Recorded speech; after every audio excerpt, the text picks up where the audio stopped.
everyone, I'm Cassandra. And I'm Mom. And this is Millennial and Mom. And today we are here to recap the final episode of Season 4, Episode 15, 90 Day Fiancé, Before the 90 Days, Never Ending Story. And honestly, this has been the most fitting title of them all because this just never seemed like it was going to end and people just kept coming back. Right. Let's get into the video.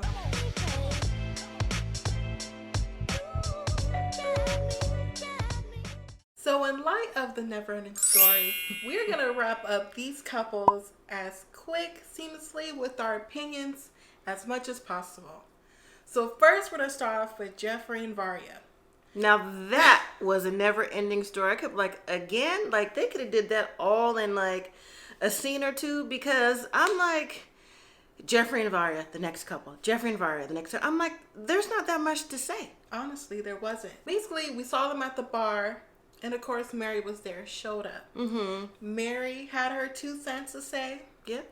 Varya had her 2 cents to say, pulled her to the side. He don't love you. You don't need to be here. It's like, well, I'll give it at least 6 months. And that's when Varya gets up and she leaves. And Geoffrey's like, Varya. Lets her walk out, right? Mm-hmm. And he's just looking just like he did when they had the fight or disagreement the first time. Right. Another thing that I caught was when Varya pulled Mary aside and was like, it's not going to be no trouble. I'm not going to hurt her. Mary was like, that's the last thing I'm worried about. That's true. I was like, Mary, but where was all this energy at the house when she really pulled up? Because she was by herself. Her friends weren't there. So it's a different story now. Varya's only worried about getting the ring. Mm-hmm. That's her main concern. That's it. And I also thought it was funny where we saw Geoffrey and Varya in the bed together. Yeah, after the bar, I was like, looks like they mended things. But where was she going to go? She didn't have no hotel, so. No, if Geoffrey was really trying to be with Mary, Varya would have been there in the first place, period. Well, hey, that's what I said last week. If he was really into Mary like he said, none of that would have went down and Varya would have had to find herself back at the hotel. But we knew deep down he still wanted Varya. His feelings were just hurt because remember that thank you for my time? He didn't really mean that. But now he said he wants to take it slow. Mm-hmm. Now you want to take it slow? She was trying to tell you that earlier. But you wanted to go get ahead of yourself. Yep. So what do we see later on? They go to this nice, it looked like a nice area where they go hang up messages. Yeah, it was a wishing well. So you go through a wishing well, you write down your message. Instead of throwing in a coin, you write down your message, then go put it up the hill on on an arch or something where there's lots of messages. You tie it on there, and then you ring the bell, and hopefully your wish comes true. And she rings the bell. He's on his knees. I'm like, Varya, this is what you really came back for? That's what she came back for. Geoffrey proposed. That's all she wanted was her Prince Charming. I thought it was funny when he was like, I thought she was going to say, not this time again. No, because she didn't come all that way. Argue with Mary. Said she only had a hotel for one day for not yet. Mm-hmm. It's pretty unfortunate that we aren't going to see them on the tell-all. Because I was kind of interested to see him since we saw them this whole time. And to me, if they weren't going to show him on the tell-all, they could have cut their scenes out a long time ago. Because it's not like they interfered with other couples. Right, and we would have known the difference anyway. Moving on to Usman and Lisa. You know what? I'm glad we got to wrap this up. I am so tired. Every scene, there's an argument about something. Mm-hmm. Right? Lisa is still mad at Usman because she don't feel supported. She feels disrespected because of the conversation she had with his brothers. But she be disrespecting him all the time. I know, but she don't recognize that. It's easier to say someone else disrespects you versus seeing what you've done to them. He has to talk Lisa down again. She says, well, you know what? I'm sorry because maybe we're stressed. I'm like, who's we? I mean, Usman's stressed too. Lisa be stressing this man out. I know, but he doesn't start the arguments. And she's like, well, maybe, and two, because it's hot outside. So, of course, you want to marry me? Of course I want to marry you. So, we jump to the wedding day. And you know what? Lisa wears a white dress. I was like, she's wearing white, huh? I didn't necessarily think the dress was attractive, but you know what? that weren't my dress. It wasn't cute. And honestly, I feel like this is a fantasy for Lisa. Like some kind of weird fantasy because she keeps calling like Cinderella. Yeah. And then we see him and his mom. She keeps calling him mommy. I really have not understood why this whole time she keeps calling her mommy. Like, that's not your mom. Well, Usman is in his traditional dress. He's like, oh, here's your king. Okay, I get it. You're a king in your culture. He did look nice, though. So, on the way to the wedding, you know what I thought was funny? What? When they got inside, his friends and family's there. Mommy looked at everybody except Lisa. She's looking up, looking down. I told she you, looked left. She don't be here for Lisa. She looked right. It's so funny because her face is... That's how she did. She was like, in this episode. It was so hilarious. Yeah. So, anyways, they get married, and I guess it was a good thing for them. Yeah, for them. His brother, the oldest brother, wasn't feeling it at all. No, he was like, I don't know how this is going to go. They argue too much. But what the mom said, what mommy said, right, was that, in our culture, when the mother marries off their son, she expects the wife to deliver some children in 2 to 3 years. I said, and then some children. She said 2 children. And then she went like this. We know that's not going to happen. She knows that's not going to happen. She does know it's going to happen. So they go to the hotel. They change their clothes for the reception. And this time, the dress was a little bit better. I enjoyed the red dress. I enjoyed the deep red of it because it was red and gold. I like that. But when they get to reception, Lisa says that, you know what? I wish Usman's mom and brother were here because... they had to go because mommy wasn't feeling good. I wonder why.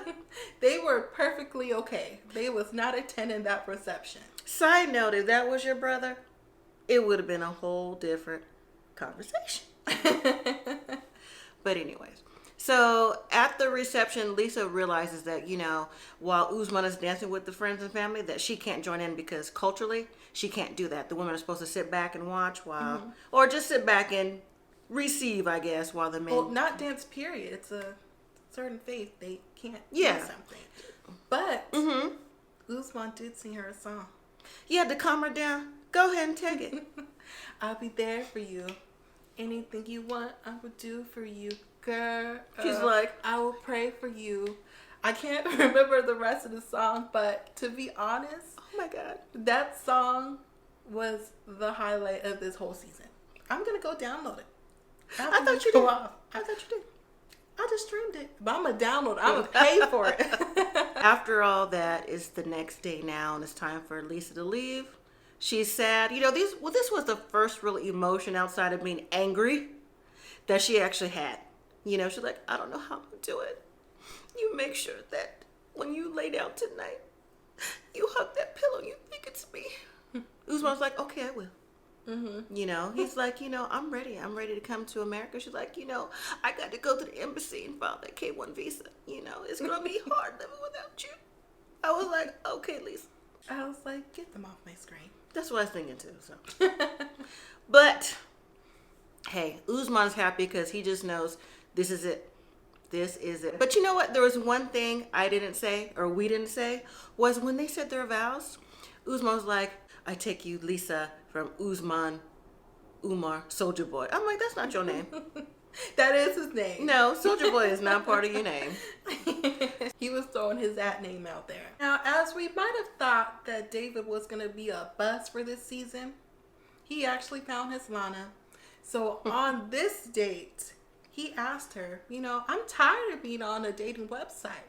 I was like, it's about time, because I actually thought that the first time when you met her. I'm like, why are you still paying to talk to Lana? But I guess it didn't register till the day before you had to come back home. Literally. So they both ended up agreeing that they're not going to use the website anymore. So David gives Lana a phone. My first thought was, does David really think Lana does not have a phone after all the money that he sent her? I don't know what he thinks, but in a previous episode, I thought she had her phone actually on the table. She had a phone She had a tablet. She had a laptop. She probably got an Apple Watch. Probably so. She accepted the phone, and it's always a look in Lana's face, kind of like she has that face when he's talking, when he's hugging her, all that stuff. So she's like, oh yeah, I'll be happy to communicate with you. The next day, David is now on his laptop in the hotel. I'm like, are you talking to Lana again? Mm-hmm. That's what I thought. I'm like, she's not on the phone. So, but this time it's a message from the private investigator. And he's looking, and the investigator is sending him links. He goes, I fired the investigator. He's looking on his laptop, and he's shown the links where Lana is on different websites under different names. Same picture. Didn't you see the picture in her bathing suit? Mm-hmm. Same age, same stats. He's like, this is BS. So he decided he can send an investigator a picture like, I got her now. Put this in your case file. I was like, what? You already know that PI was just sitting back like, okay. Right. Like, do you think he really cares?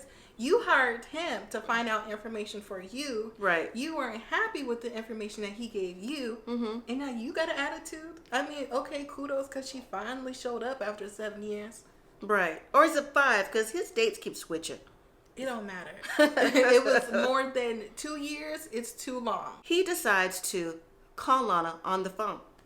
And even though, we don't speak Russian, it sounded like it was a voicemail. Of course it was a voicemail. I'm surprised that it even went to voicemail and it wasn't like a surface tone.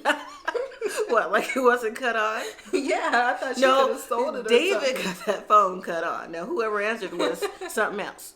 But she don't answer. He left a voice message, and he's kind of upset because he's also coming home the next day. And he's just upset that she didn't want to spend the last day. But Lana's busy. She's busy doing what? She needs to be back on the website making her money. Now it's fine. The next day, he's coming back home. Lana has decided, somehow, she messaged David that she was going to meet him. I was surprised by this. I thought Lana was going to send him a message on the website. She probably did. We don't know how he got the message. We don't know how he got the message. I didn't think she was going to go to the airport with him. Well, I didn't either. But she came, went to the airport. David was sad. And just when he gives her hugs and all that, I didn't hear him say this time, though. I didn't hear it because I was like, I am actually proud of David because he didn't give the No, ma'am. Every hug is and she's like, when he's going to back up off me, Anyway, he doesn't want to leave. He says, I love you. Then he starts to walk away to go to the ticket counter. Then he turns around then he comes back. Was like, I don't want to leave you. I was like, I can't. He's like, he drops to his knees. He proposed to Lana. She actually said yes. I'm not surprised she said yes. I would say yes too because you know what? That's going to keep David even more interested for as long as you want him interested for. Now it's like, that's my girl. It's my fiancé. Mm-hmm. I'm like, David, get on the plane. Well, I guess he showed all of us, huh? I guess so. For Ed, we finally see his daughter. Why was Ed even on this episode? He was already home. You either already came home or you was in the process of coming home, so. I don't know. Maybe they thought that we wanted to see him wrap it up with his daughter. Meh. But I didn't want to see it. No. But what we saw was his daughter basically say, they had a conversation and she felt dismissed by him. She didn't like that, so she cut him off. And I can agree with that. And I can also see that just by the way he has treated Rose. Well, Tiffany went on to say that, I don't know what you saw in her. Like you said, pretty much shoved me to the side in favor of her. Like, I'm always your daughter. Like, what did you see in her? I'm 29. You basically be her dad because she's 23. Like, what would you want in her? And I'm like, well, you technically know what you want in her, but that's not what you want to think. So she just didn't understand why he took Rose, trying to have a relationship with Rose over having a relationship with her who's here all the time. But he said he messed up and he really thought it would work and he wanted to try. I understand wanted to try, but you don't brush your own daughter aside to make things work with someone you don't really know. Not only did he do that, but he was also being very dismissive of what really happened between him and Rose. There was a reason why Rose dumped you. I don't feel sorry for you or sad because you treated her very disrespectfully. Very. And it wasn't cool. But they made amends and they walked off in the sunset. Stephanie's at home. Today's the day she's going to go to her mom's house to say what really happened in Australia. And I'm like, you know what, Stephanie? You just need to come clean for your conscience anyway. If you are really interested in a same-sex relationship and you feel like you don't want to keep it a secret, go ahead and let it out if you're ready to let it out. So on the way, of course, to her mom, she's saying how nervous she is. But when is Stephanie not nervous? Tell me. And you know what else she didn't have on? Her protective equipment. Well, she's at home now. She don't need it. She said she only needed it for the airplane. Oh, okay. Well, Stephanie makes it to her mom's house. It's her mom, her brother. Her mom has a light lunch or snacks or whatever, goulash and some bread and fondue, it looked like, and they're sitting around, and she's like, you know what, Mom, I want to tell you about my trip to Australia. And her mom says, you know what, when I picked you up from the airport, you seem kind of different, seem a little strange. And Stephanie wanted to explain that, you know what, I went to Australia to be with Erica to pursue a relationship. And her mom, is saying, well, in the past you've had toxic relationships, so maybe you're confused. And Stephanie's like, no, I'm not confused. I'm bisexual. And her mom said, I was really hoping that you would meet a Prince Charming, and in the Czech Republic, the tradition is a big wedding, and she just wanted things more culturally for her daughter. But she did go on to say that whatever Stephanie's decision is, she was okay with it. She's always her daughter, and that was it. That's what Stephanie's mom should have said first. Well, but Stephanie kept the secret, so how could her mom have said that? Even though she did keep the secret, she should have came off very supporting instead of, oh, well, this is what we do and this is how you do it, and maybe you're confused, because that's probably what Stephanie, if she's really, feeling those type of way, what she was really worried about, because nobody wants to hear all that. And the brother didn't even say anything. No. He was just there. Moving on to Yolanda. You know what? This is just, to me, like an Ed. Like, why? Why? Yeah. Why? Right. I mean, how many times do we have to reverse search for you? Your kid's doing it for you for free, showing you all the details. You're getting all these messages, threatening texts. He's off Instagram, whatever the case may be. So now Kara decides to hire a private investigator. I don't think Yolanda's going to listen to anybody. And the investigator goes on to say, well, it sounds like it could have been catfish. Really? And I'm like, who didn't know this? Everyone knew this. I'm even convinced at this point that she knew this. Because there's no way, there's no other explanation. Even if you're not tech savvy. Right. You had to know something. You had to. I mean, just the Instagram hack just by itself would have got me. And then if that didn't get me, the stock photos where you can see on everything you pop up. I mean, and if that didn't get you, what else? I'm not sure. Everything else after that. The threatening messages, the scam, him coming back on, that lady who checked up on him and told her that she was fine.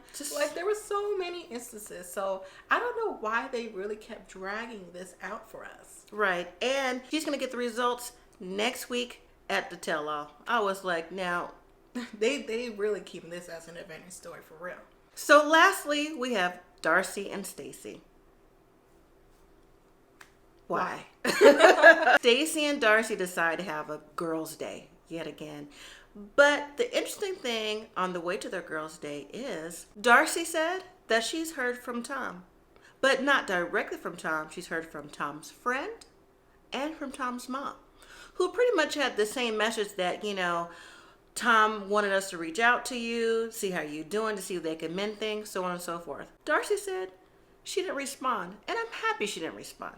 Stacy's happy she didn't respond, so she's finally moving on from Tom, because the way Tom treated her, just in general, why would you want to respond? If he really was sorry, how come he didn't message her himself? Well, he couldn't. She blocked him. She's not blocked and everything. I don't even believe that she would even do that. Or he could have sent another letter, because she didn't know that was coming, right? That's true. But the thing that's keeping Darcy back just a little bit is that Stacy plans on marrying her fiance, who she's been with for 4.5 years. Right. And when I saw that part, I instantly thought of last season when they went to Albania Right. And Darcy was tripping because her sister's man was doing this and that and the third. I'm just like, so are we going to go back to this narrative where Darcy's tripping again because her man, Stacy's man, who we heard been cheating on her, still doing this, that, and the third for her? Like, Darcy, let it go. I hope that Darcy continues to stay strong, to move on to a relationship that is enhancing and benefits her as well. And hopefully we don't have to see her on another 90 Day Fiancé. We have finally made it to the end. Yes. This was a very long season. Long, extended, past due. If it was a library book, you would have paid a fine.